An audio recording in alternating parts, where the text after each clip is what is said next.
Hey, are you okay?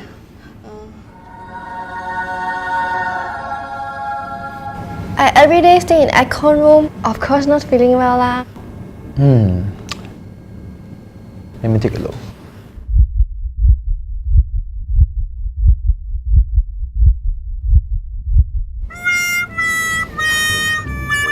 How could you set it at 16 degrees when you're not feeling well?